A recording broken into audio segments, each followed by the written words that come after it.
Hey guys, welcome back to another episode of the Versatility Podcast. For today's episode, I'm only gonna be recapping week 19 of the NFL season, wildcard weekend. I'm just gonna be recapping all six games. For the next episode on Saturday, I will be um doing everything else, making my divisional round picks, etc., everything else, literally everything else. I will be doing it for that Saturday episode. This episode is just to go over the wild card games. I kind of don't want to wait till Saturday to do it, so I just want to put it out today. So this video might be an hour, might be like 45 minutes, shorter than expected. Just one thing only. All we're talking about is straight up football in this episode. So let's get straight to it. Let me not waste any more fucking time. Let's go over the first game of the playoffs last week with the Cleveland Browns playing against the Houston Texans. The Houston Texans hosting their home playoff game this year in the postseason to start things off in the postseason. So we got the Texans defeating the Cleveland Browns 45-14. Yes, a fucking blowout. You saw that coming. So I picked the Cleveland Browns to win this game. So off rip, I started off with an 0-1 record for my predictions for the postseason already. Wild card weekend, right? So I'm already 0-1 in wild card weekend. After this game, let's talk about it. Let's talk about the game overall. I mean, the Texans they dominated, as you could see, 45-14. They were really good starting off in the game. In the first half, they scored 24 points in the first half. Then in the second half, they also were still, pretty much adding more points in. But let's talk about the Browns and their miscues. I mean, the defense let's start off with the Cleveland Browns defense. They just were not up to par. Joe Flacco, he had 34 for 46, 307 yards, a touchdown, and two interceptions. But those two interceptions were two back-to-back pick sixes in back-to-back drives in the third quarter, which right after those two pick sixes, it was straight up Houston's ball game to win after that. This was still very much a ball game at halftime. The Texans were up 24-14, and they were putting up points. Both Cleveland and Houston, they were putting up points in touchdown drives and this and that, and they were constantly getting downfield. It looked like C.J. Stroud and Joe Flacco were gonna put up a fucking battle. They were gonna put up a fucking battle in the second half. They were putting up some points in that first half, but after Joe Flacco threw those brutal two back-to-back pick sixes in the third quarter, excuse me, the game went to Houston's way the rest of the time. CJ Stroud, man, it, I do, bro. This dude is insane, man. He is fucking good. He is talented. He is just Himothy. Um, Better than I expected coming off of his first postseason game in his first season. The Houston Texans, everything is first, new, rookie, shiny, clean. Everything is new this season for the Houston Texans. A rookie head coach, a rookie quarterback leading their team, a bunch of rookies on the defense, rookie receivers. This is one of the youngest teams in the NFL. And again, the Houston Texans, they don't have much. They don't have much, and they didn't have throughout the whole season much anticipation besides CJ Stroud while balling out. But balling out could have been like, not necessarily winning a playoff game or not even having a winning record. But CJ Stroud just himself having a great season, or Will Anderson having a great season since he was the third pick in the draft. Basically just having these rookies have a good season for themselves and just overall just kind of incorporate a little bit of chemistry and also a little bit of winning, but obviously not every game is going to be in your way because this is still a young team that has to develop and it's still going to take some time.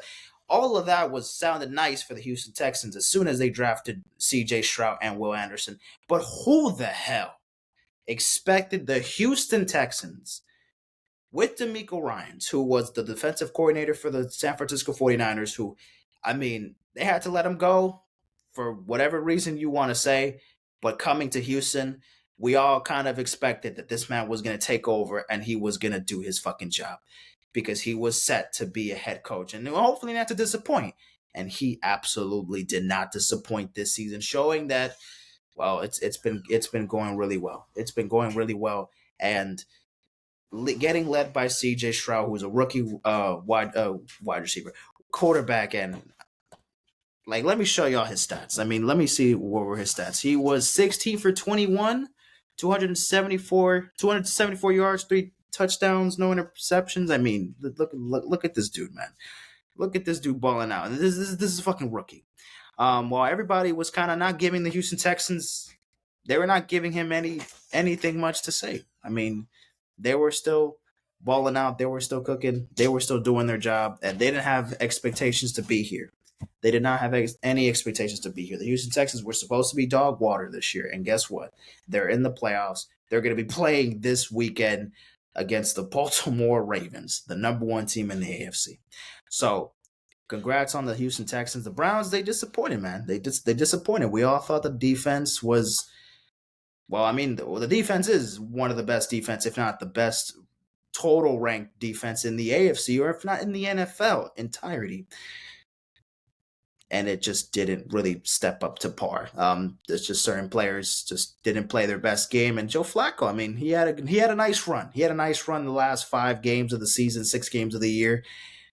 But yeah, they just fell short. They just fell short against Houston, and well, Houston will be surviving another weekend.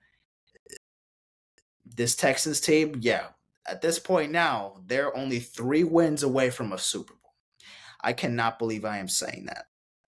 I cannot believe I am saying that. But yes, we are here, guys. We are here. It is 2024, and we're about to maybe potentially witness the Baltimore Ravens playing against the Houston Texans, and one of them is going to be in the AFC Championship after this weekend. But anyways, let's go back. So, all right, let's talk about the second game. Amazing. Let's talk about the honestly, man, I kind of wanted to make the episode today just to recap the wildcard games, just so I can kind of rant, or not really rant, just kind of go a little bit over all the games. But let's talk about the Dolphins game. All right, so Saturday night, this was the Peacock exclusive game. By the way, a lot of people were watching it on Peacock, but I know a lot of y'all were watching that shit on Stream East or on a bunch of other pirated websites. So I joined the party. I also joined the party. I was not. I don't. Anyways, we got the Kansas City Chiefs taking down the Miami Dolphins 26-7. Yeah. So what can I start? Where do I start here? Let's start with the Kansas City Chiefs. They came in Arrowhead. The weather couldn't have been any colder. It was at like -5 degrees, and the winds felt like it made it feel like it was -20 something degrees. It was ridiculously cold in Arrowhead Stadium, and obviously both teams felt it, but one team felt it more. And who do you think expected?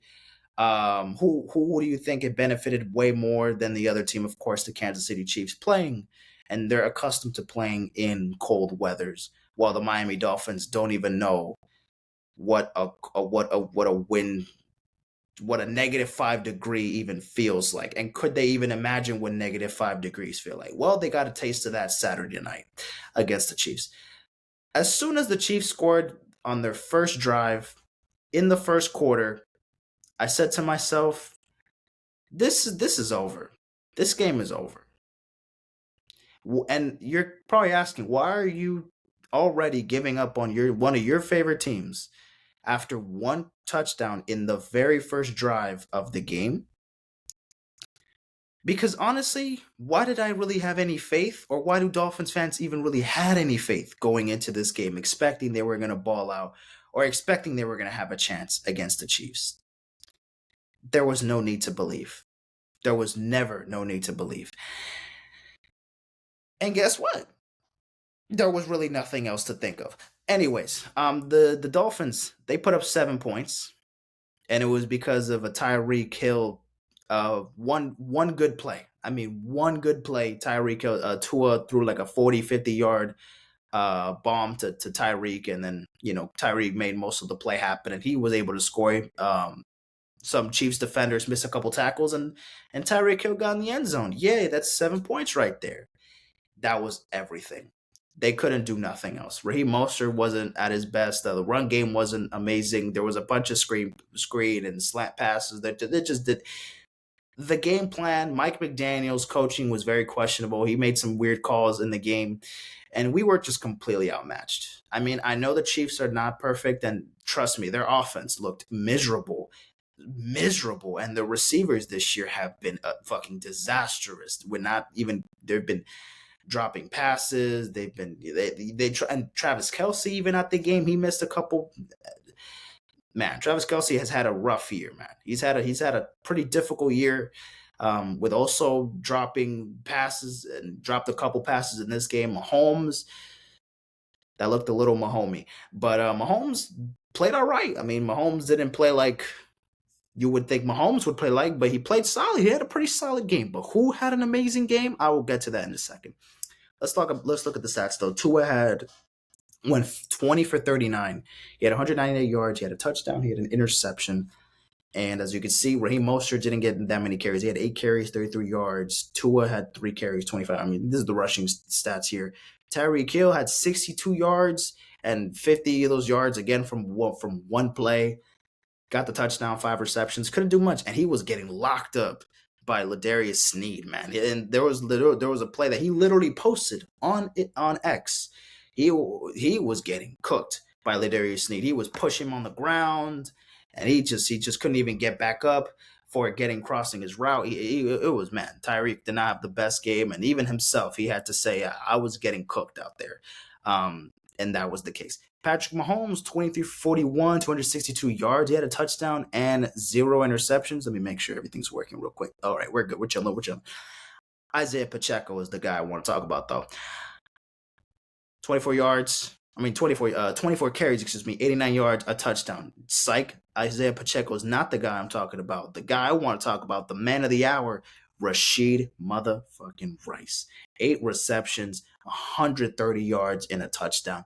Rashid Rice is slowly but surely, you know what? Fuck it. This season, Rashid Rice has been the number one guy for Patrick Mahomes. And obviously, I ain't saying he's better than Travis Kelsey, but he's been way more productive than Travis Kelsey this season.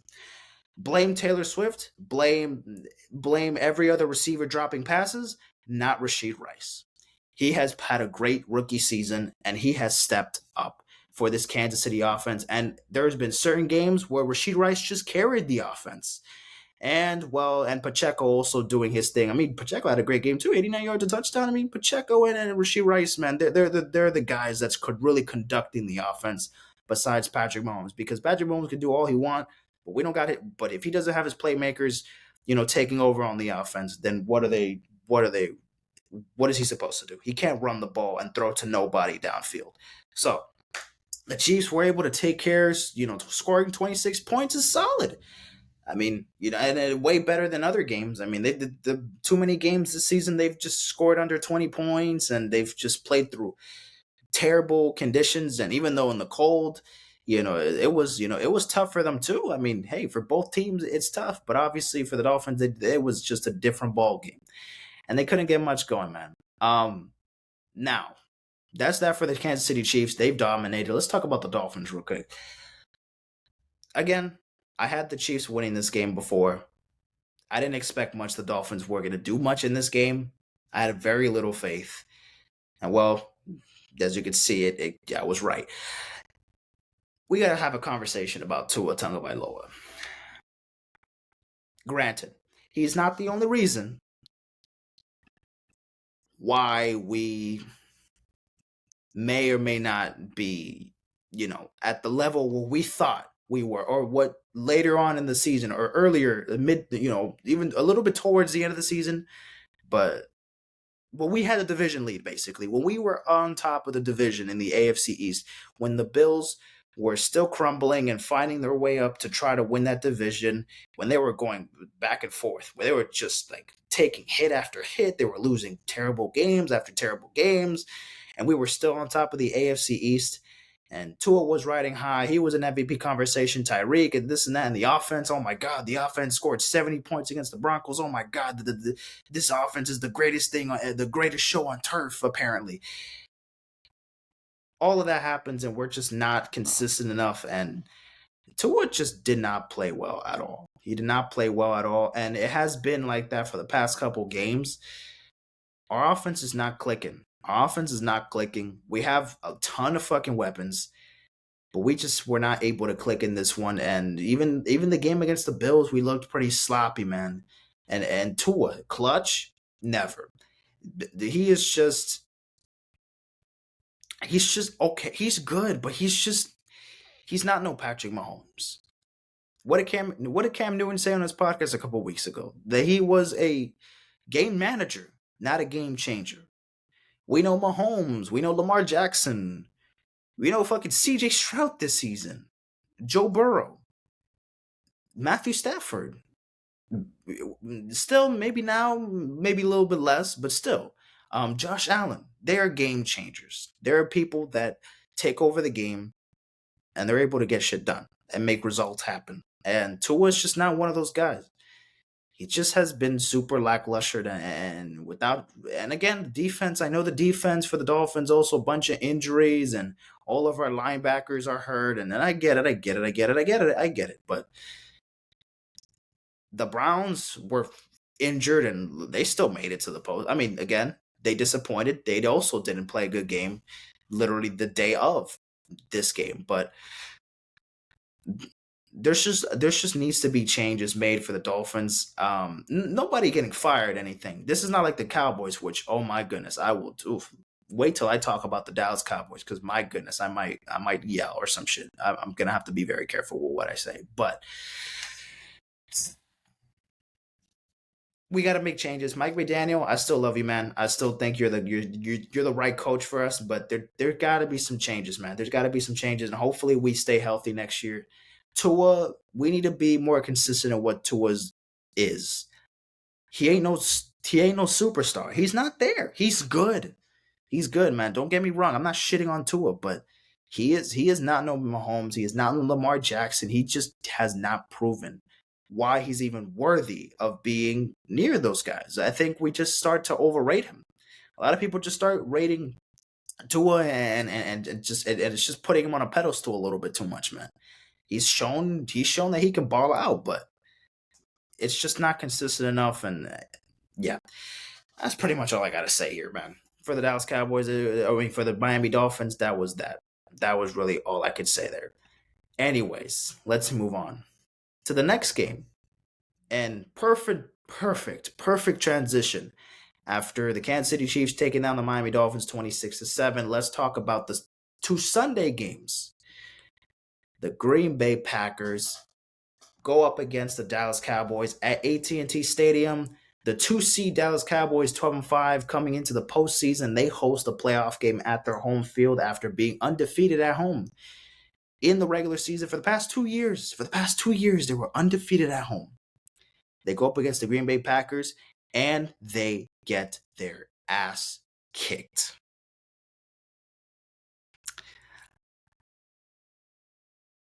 You see the score 48-32, and you may be like, well, it was a high-scoring game, and it wasn't that much of an ass whooping. They scored 16 points in that fourth quarter, the Cowboys. Half of their points in the fourth quarter alone. Because they just want to make it seem like they weren't just getting their absolute ass kicked the first 3 quarters. Jordan Love looked better than prime Tom Brady. The offense looked unstoppable. Mind you, the Green Bay Packers are the 7th seed in the postseason. In week 15, they had like a 2 or 3% chance of even making the goddamn postseason. And they come to Dallas and kick your fucking ass. Cowboys are the most biggest frauds in freaking sports history. America's team, my ass. Let's debunk that right now.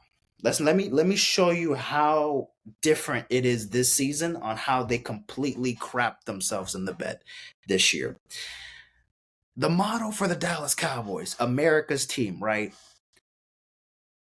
Why they're America's team? Well, they're the most valued franchise in sports, in all of sports, in NFL, NBA, even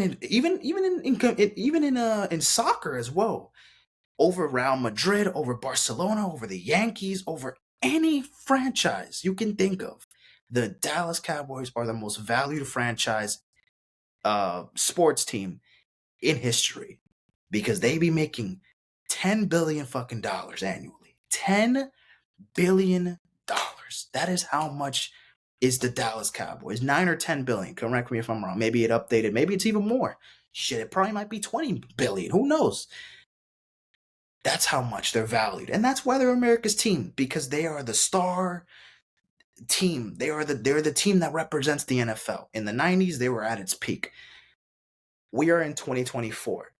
And you want to know when was the last time the Cowboys made the NFC Championship game? You guessed it, in 1996. 1996 was the last time the Dallas Cowboys made it to the NFC Championship game. 1996 was 7 years before I was born. That was 28 years ago? 28 years ago, ladies and gentlemen. 28 years since the Dallas Cowboys made it to be at least a Final Four team in the postseason. At this point, we need to take America's team, that name, and just disown it from the Dallas Cowboys until further notice. Because there's absolutely no way that every single year you let your fans down in the most miserable. Like, your fans are some of the most delusional fan bases ever, because every year they think something's gonna happen, something's gonna change. They have so much hope and they have so much pride. It's honestly impressive, but it's delusional at the same time, because you know what to expect. Every year we know the Cowboys are gonna choke it in the playoffs. Every year. But somehow this has to be like the worst way that they could have possibly set it up. Again, they were the 2 seed in the NFC, the second best team in the NFC. They won the NFC East because the Eagles absolutely crapped themselves in the last 6 games of the season. They lost 5 out of those 6 games. The Eagles absolutely fell off. So that's why the Cowboys won the division. You go home in your home stadium where you have not lost a game in over 2 years, and you still lose in the fucking wild card game when you had Dak Prescott having a MVP caliber season, CeeDee Lamb having an offensive player of the year caliber season, having one of the best defenses in the NFL. Offense and defense loaded. Offense and defense loaded and playing fantastic. But we were too busy having a little bit of hope on the Dallas Cowboys. Why? Because we still knew come playoff time, they were going to absolutely choke. I didn't think I had the Cowboys win this game, so obviously that's why it kind of sounds like I'm mad about it. I am mad, but I'm not. I'm not a Cowboys fan, so this doesn't hurt me as much. But it still absolutely is insane to think about how a sports franchise can absolutely just like this is the most consistent thing ever. This is the most consistent. This is like death, taxes, and the Cowboys choking in the goddamn playoffs. It's just gonna happen. It's going to happen. You can't avoid it. You can't stop it. It's just gonna always happen every single year. Next season, it's gonna be the same thing against another opponent, and it might be just at home again. The Cowboys are just some national embarrassments, man. And there's so much to blame here. There is so much to blame here. You have no idea. Jerry Jones, the owner of this franchise, you got to take initiative as well. You hype this team up. It's your job, obviously. This is your team. What else do we expect you to do? This is your franchise that you own, billions of dollars. You take over the world when it comes to having ownership of a fort. You have the most valued franchise to you. That's your establishment. That is your name right there. You can sign anybody in the world. You've had some of the best players of all time play for the Dallas Cowboys. The recognition that the Cowboys have compared to any other team in the NFL is different. But why do we not feel that? Jerry Jones is one reason. He has not been able to make any changes. And even the changes that he were making just clearly hasn't worked out. Clearly has not worked out. And also I advise you that you just kind of stop making like every like season you always have like this kind of like a press conference or like some type of interview where you just continue to gas up the team and you say that, oh, this is the best Cowboys team I've seen, even better than the teams that we won a Super Bowl with in the 90s. Try to not like make more pressure for the players as they already have enough pressure to deal with. Because trust me, this is not on all Jerry Jones. The players take a lot of accountability too because they're the ones on the field playing. But trust me, it doesn't help when your owner is just continuously bragging on, oh, this is the best team that we got. And we choke and you just absolutely commit this. You commit this absolute fraudulent of a team. This team could easily win a Super Bowl, but somehow they always shoot themselves in the foot. They just always do it. I don't understand. I can never understand how. It's honestly the most impressive and the saddest thing at the same time. Dak Prescott did not look good at all. The defense was dog shit. But that's enough about the Dallas Cowboys because at this point, what is even their worth anymore? They're not America's team. The NFL should at least make a change for that. The Chiefs are. I mean, they've been riding high these past 6 years with Patrick Mahomes as their quarterback. Why are they not at least America's team at the moment? Through adversity Mahomes has faced, he's pulled through. Even the Niners, they've been consistent enough. Why can we give another team that title? At least let's keep it current. Because clearly the Cowboys ain't doing shit right now. So we could just agree on that. But let's talk about the Green Bay Packers since they actually won the goddamn game and they impressed everybody. The Dallas Cowboys, absolute frauds. But let's talk about the Green Bay Packers. The Packers, dude. 48 points. Jordan motherfucking Love. Let me look at his stat line. Jordan Love, 16 for 21, 272 yards, 3 touchdowns, 0 interceptions. Aaron Jones, he had a phenomenal game. 21 carries, 118 yards, 3 touchdowns. And Romeo Dobbs, Luke Musgrave, and Dontavian Wicks all got a touchdown pass as well. The Packers offense was flourishing under Matt LaFleur. They were cooking. Oh my goodness. Jordan Love looked like Aaron Rodgers out there. And that's not even an exaggeration. That's not even he legit looked like a reincarnated Aaron Rodgers. And I feel like the league should be scared that now the Packers have Jordan Love as their next franchise quarterback. This fucking man went to Dallas and cooked this team.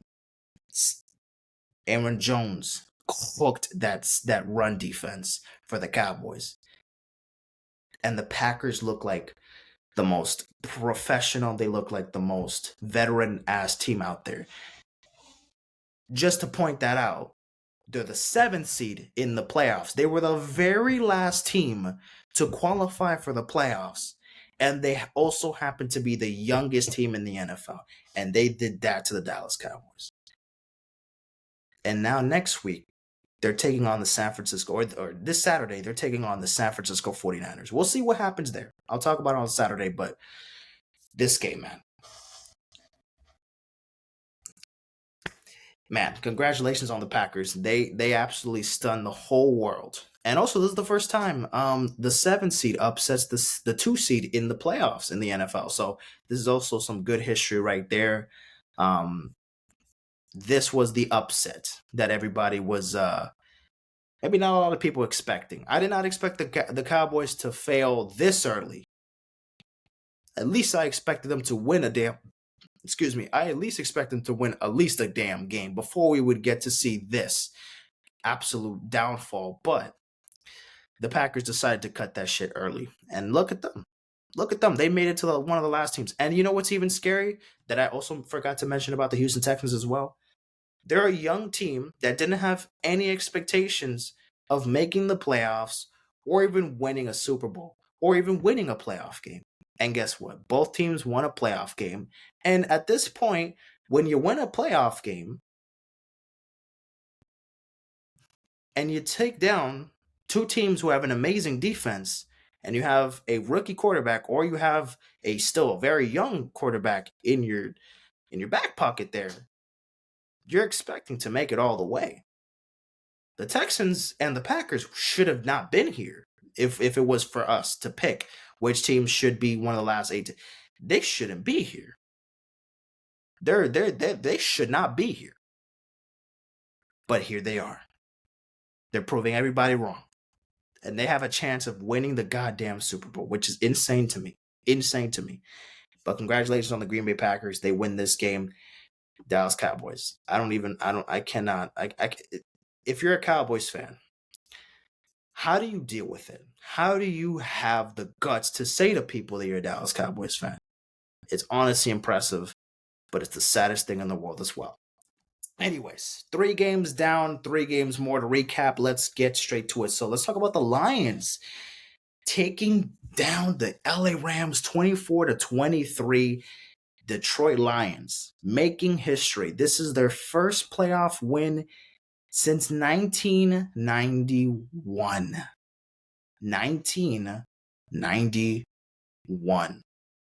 That was 32 or 30, 32, 33 years ago. This is also the first time Ford Field has ever hosted a playoff game. So that's history right there on its own.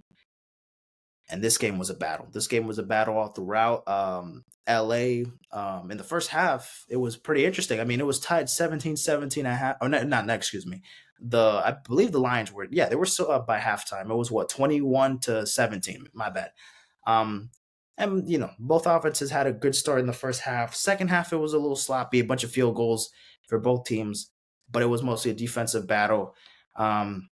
Again, look, a lot of people are going to point out to the refs, I on this podcast, I don't talk about the refs. I don't shit on the refs because I know the refs are horrendous. They're terrible. I get it.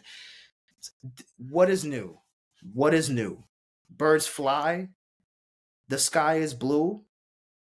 Jupiter has 100,000 badillion moons.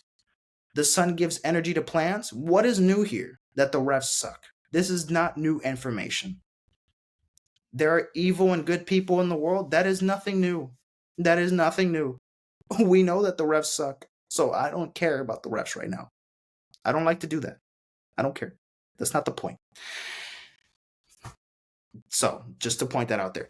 But the Lions, 30 years, 30 plus years for these fans having to wait that long for their team to win one playoff game is, well, sad, but finally they feel a burst of joy coming out. And obviously the energy in Detroit was amazing for this game. I mean, everybody and their mama was wishing for the Lions to win. Of course, I had the Lions winning, but even though this was a close game at the end, again, if we're not talking about those zebras or those referees as, the zebras, that's what I call them, the goddamn zebras. If we're not mentioning them, it is what it is, right? But and also, by the way, who would have ever thought that the Lions were going to get saved by the referees? Whoever thought the Lions usually get screwed over by the refs, and well, this case the refs were like, you know what, fuck it, we'll just give Detroit this one. That's exactly what that happened. But yeah, let's go back with this because this is a pretty recent This has a couple. This has backstory. This game has a little bit of backstory. So of course, obviously, Matthew Stafford. This is his first playoff. This is his first game against the Lions. This is his first time back in Detroit after getting traded to the Rams and winning a Super Bowl with the Rams 2 years ago.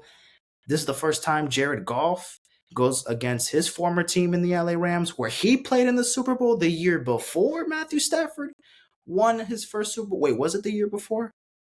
I think it was the year before the Chiefs won it. Whatever Super Bowl that was. It was that boring Super Bowl where the Patriots beat the Rams, and that was Jared Goff's like one of his last games as a Ram. Right? I think he played for the Rams the next season, but then after that he got traded to the whatever. They both made it to the Super Bowl, but except Matthew Stafford won it and Jared Goff lost to Tom Brady. But either way, they both switched teams. Obviously, Matthew Stafford in LA now and Jared in Detroit. But pretty much it just looked like back then that the trade really was just going to benefit Matthew Stafford because, well, it did. I mean, he won a Super Bowl with the Rams 2 years ago. So it benefited pretty well for Matthew Stafford. It worked very well. His first year out of Detroit, boom, goes to LA, wins a Super Bowl. While Jared Goff spends, this is his third year in Detroit now, I believe. First 2 years, honestly, wasn't terrible. He's played pretty good. He makes the postseason this season and defeats the team that their former franchise quarterback was taking over and was the guy for them because Matthew Stafford is still very much loved in Detroit. The fans absolutely adore him. But of course, this was a different situation. He's not the hero anymore. He is the enemy. He's coming back and he's trying to beat y'all now. And it didn't matter because now they have Jared Goff as their guy and he took down the Rams. And so now Jared Goff is the man in Detroit, not Matthew Stafford. Matthew Stafford, you had your years. They can thank everything that you did for them, but now Jared Goff is the guy in Detroit. And they could see it because Matthew Stafford couldn't win a playoff game with the Lions. They made it to the playoffs a couple times, of like 2 or 3 times maybe. They couldn't win one of those games. It didn't take until Matthew Stafford going to LA to win a playoff game to eventually winning the Super Bowl. And now Jared Goff got the Lions to win a playoff game. Again, 30 years in the making, 30 plus years in the making. And they did it. They did it. So congratulations on the Detroit Lions. Man, they making history. And next week they go up against Tampa Bay Buccaneers again in Detroit. So it's gonna be even more history. That game should be fun as hell to watch. So congrats on the Lions for taking down the Rams. But it was definitely a close one. It was definitely 1000% a close one. So next game, let's talk about the Steelers and the Bills. To be honest with y'all guys, I'm not really gonna talk much about this game. I missed like the first half of the game, and the second half I was kind of like just like half watching it, so I wasn't really paying attention mostly to this game. But let's talk about the Steelers and the Bills. So the Bills get the job done, 31-17. The Steelers didn't have the best game offensively. They didn't. Hey, at least they tried, right? They did what they could. I don't think a lot of people had the Steelers making it to the playoffs, nor maybe even having a chance to win the game here. While the Bills, they took care of business. Josh Allen had a great game. Let me look at his stats real quick. Well, let's look at the Steelers first. Mason Rudolph, 22 for 39, 229 yards, 2 touchdowns, an interception. Jalen Warren, there was no touchdowns here. There was only a touchdown to Deontay Johnson. I believe one was that in the what quarter was that? Was that in the second quarter? That was in the second quarter. And then Josh Allen for the Bills, he had 21 for 30, 203 yards, 3 touchdowns, and 0 interceptions. And then Josh Allen also had a rushing touchdown from a 50-yard play where apparently Steelers players couldn't tackle him at all because they were missing it. It could not stop Josh Allen. Again, a dual threat motherfucking guy. He can run the ball very well and just has an absolute cannon of an arm. And yeah, this was a game that the Bills had to win.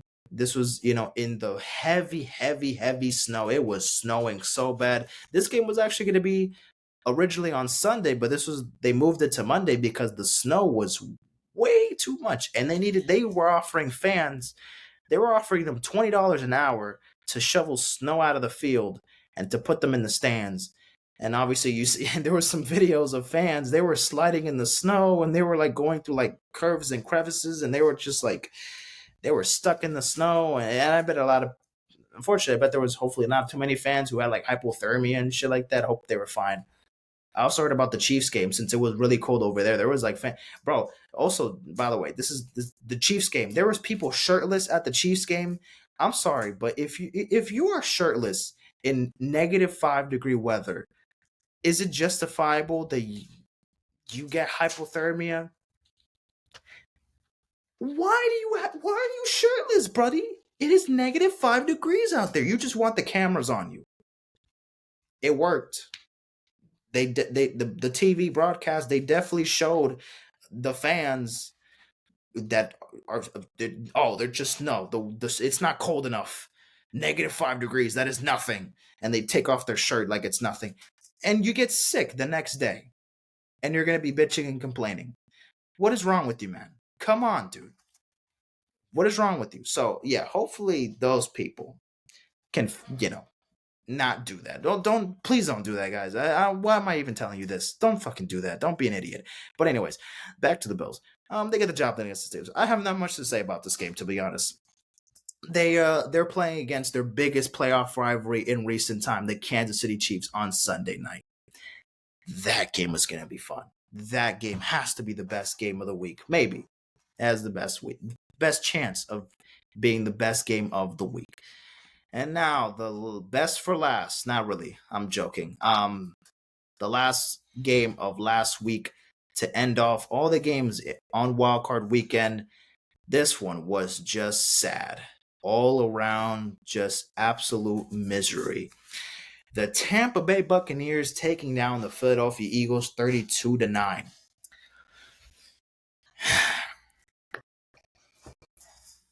What'd you feel about the game? Right? Right? That because it was. I mean, you didn't even watch the game. I just told you about it the next day. I had to witness that shit. I had to witness it because they beat the Eagles. That's why you don't like the Buccaneers anymore. Yeah. Well, that was that. Yeah. So again, just like I did with the Cowboys game, I'm gonna rant about the Eagles, go off on them a little bit, and then give the Buccaneers their props and their respect. Okay, so Eagles, what happened? What happened? Y'all were 10-1. Let's go back to week 12, I believe. They take down the Kansas City Chiefs, the defending champions, in Arrowhead on Monday Night Football. Nick Sirianni yells out, what are they gonna say now? Or whatever he said in the locker room or going into the tunnel, bragging, talking his shit. He won. He beat the Kansas City Chiefs. They got the revenge. Well, and that for winning the game, but that was pretty much it, as you can see. Then they go up against the 49ers a couple weeks later. And ever since we played against the Niners and we got absolutely torched by them, we never recovered. All of a sudden, our defense turned into absolute Swiss cheese. We were just getting cut, ran through. There are DBs, corners that were getting cooked. Absolutely getting cooked. Missing tackles, like they were getting paid to miss tackles, not to make tackles. They looked like they were getting paid to miss tackles on purpose. James Bradbury, Kevin Byard, and a couple other guys that I just know their numbers, but that's it. Jalen Hurts did not play well at all, getting constantly pressured. There was injuries as well, obviously. Defense, offense, there was injuries. AJ Brown didn't play, and he was a huge weapon to the Eagles offense. He didn't play. So obviously not having AJ Brown was a bummer. Devontae Smith, you know what? Respect. He balled out. He didn't score a touchdown. He didn't do much. We only had 3 field goals. That's it. We didn't even score a goddamn touchdown in this game. It was just 3 field goals, and that's that. Um, but guess what? That was able. That's all we were able to do. Actually, no, I lied. There was. All right, sorry guys. There was actually a touchdown. There was a touchdown to Dallas Goddard. Definitely did not remember that happening.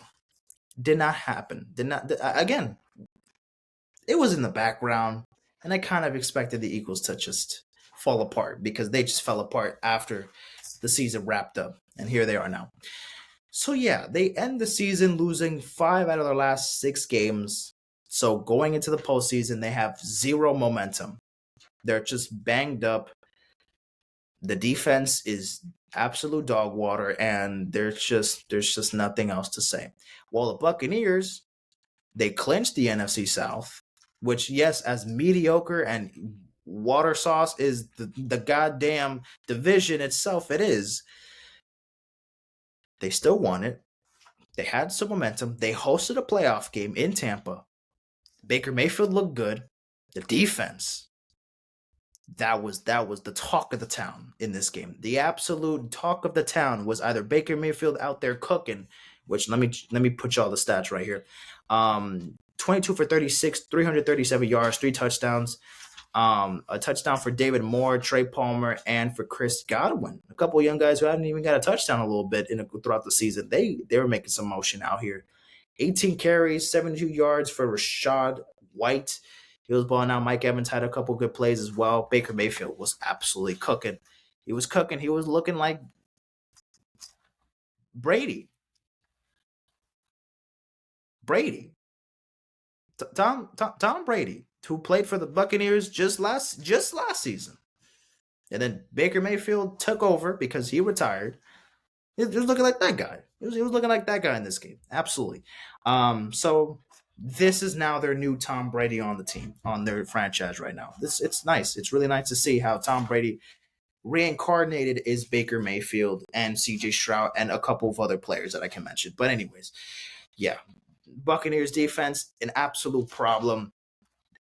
We couldn't do nothing. We couldn't do nothing. We were all we were set up. We were set up. We had no momentum. We had zero energy. And man, I promise you guys, that Eagles locker room, man, it must have been really bad after the game. Even probably during halftime or even like before the game. So like I felt like the Eagles just didn't have any energy. I felt like I'm telling you guys, there was players that gave up on themselves. There was players out there that they threw in the towel. They just had enough. They didn't want to commit to playing this game. The game was done before it even started. Jason Kelsey, it looks like he's going to retire. I haven't heard officially from him himself that he's going to retire. But of course, there's people saying that he's officially done playing. But he hasn't made a statement yet or anything, so I'm not going to believe it 100% yet. But it looks like this was Jason Kelsey's last game. And you could tell because you could look at the sideline and you saw footage from the game, and he just looked like he was over it, man. He was over it. It just the energy was so off, and it just was terrible. Just you didn't want to be with the Eagles because the presence there just did not feel like they were going. They gave up on themselves. They looked lifeless. They looked hopeless. They looked like it didn't even have a chance to be here, and they absolutely disappointed. I mean, obviously, you made it to the Super Bowl last year, and you were again a zebra who was just being dumb as fuck. The referee making a terrible decision away from potentially winning the Super Bowl last year. And the next season, we lose to the Buccaneers in the wild card game. And then to end the season off, we lose to the Giants. We lose to the Cardinals. We lose to the Niners, but we get blown the fuck out by the Niners. Debo Samuel saying James Bradbury was trash. He was right. He was right. In very rare instances where a player can say another player bless you, another player is visibly terrible. Usually that ends up in the wrong way because the other player would just use that as fuel and just absolutely cook them the next. James Murray did what cooking? He did nothing. He did nothing. He was cooking his playing time. He was doing absolutely nothing out there. Nothing useful out there. That's what it looked like. We looked hopeless. We looked lifeless. The coaching, Nick Sirianni. I mean, all of a sudden, this man was praised last year. Of course, coming from me as well. And now we're questioning that this man should get fired. To be honest, I'll give it. Look, we do like to give up on coaches very easily. Like, okay, we made it to the Super Bowl last year. Yes, Nick Sirianni has also not helped, but we're not gonna relax. I don't want people to look through Sirianni's history, and we're already gonna let him cook just because of this result. Also, what also killed us was losing Jonathan Gannon, excuse me, and Dan Schneiden, who is now Dan Schneiden, who is now the head coach for the Colts, and Jonathan Gannon, who's the head coach for the Cardinals. Head coaches. They were the offensive and defensive coordinators for the Eagles last year under Sirianni, and now they're both head coaches for the Cardinals and for the Colts. Losing them hurt, as you could see, because with them they helped us made it to the Super Bowl, and without them it just fell flat. Couldn't get much going, and things just fell apart throughout. So that's all embarrassing, And Jalen Hurts, man, look, it was a mess. It was a mess. I saw the memes. Jalen Hurts is a fraud. I mean, to be fair, the memes is everybody gets shit on for memes. Every team that loses ever gets shit on. So it's not like nothing new. You know what I mean? But I'm not gonna lie. Some of the memes have been funny. So the memes were. I saw Bleacher Report after the game was over. They made like a comic or like an animation of Jalen Hurts working at Target because working at Target or like getting a Target cart because there's like this TikToker who makes like vlogs at Target. He has like a tripod and he just records himself buying groceries at Target. Yes, and that's just what he does. He just does that, and he kind of looks like him. So they just used him as yeah. The memes have been kind of crazy. They've been funny. I'm not gonna lie. I feel bad for laughing at some of them. This is why, honestly, man, for football players during playoff time, I absolutely believe they should stay off social media. By the way, oh my goodness, absolutely for their mental health sake, for them to not go crazy, for them to not lose their mind, they should just get off social media just so they don't see the hate and the memes and absolutely they should just get off that. The Cancun on 3. I mean, let them actually go to Cancun and enjoy their trip instead of making memes of it. For them, let them just enjoy it. We can do our thing and hate. Y'all do your thing. The meme pages. It's funny. Some of them are funny. I can't help it. I'm sorry. I'm sorry. That's all I got to say here though. But congrats on the Buccaneers. They will be playing against the Lions on Saturday or on Sunday. Excuse me. They'll be playing on Sunday night. Not Sunday night. Sunday afternoon at 3 p.m. That's kind of weird. 3 p.m. That's kind of random, but it's in the middle of the day. But anyways, that is that, guys. Those were all the 6 wildcard weekend games, and we are now down to the final 8 teams in the NFL. So again, let's recap. The teams heading into this weekend. We got the Texans going against the Ravens. We got the Packers going up against the Niners. And then those for the 2 games on Saturday. For the 2 games on Sunday, we got the Buccaneers going up against the Lions, and we got the Chiefs going up against the Bills. Right now it's the Masters 8. Like Pokemon. Masters 8, Elite 4. And the champion. We're down to the Elite 8, ladies and gentlemen. It's not Elite 8. Masters. Elite 8. Master 8. Okay, fine. And then it goes on. Okay. Apparently he has the answers. He has the answers apparently. All right. But that is it for today's episode. I'll be recapping not recapping. I will be making my predictions for each game on Saturday morning's episode. Since today for this episode, I just wanted to recap all the wildcard games because I've had them. I just want to talk about it since the games ended. It's been already a couple of days already, so let's just get straight to it from there. And I got it over with. So the rest I'll talk about. There's also a couple albums I have to review and listen to. I'll check them out. I'll also talk about it on Saturday as well. But that is it. That is it, guys. Let me cut the shit off. Thank you. And that is it for today's episode. See you guys in a bit. Take care and peace out, my friends.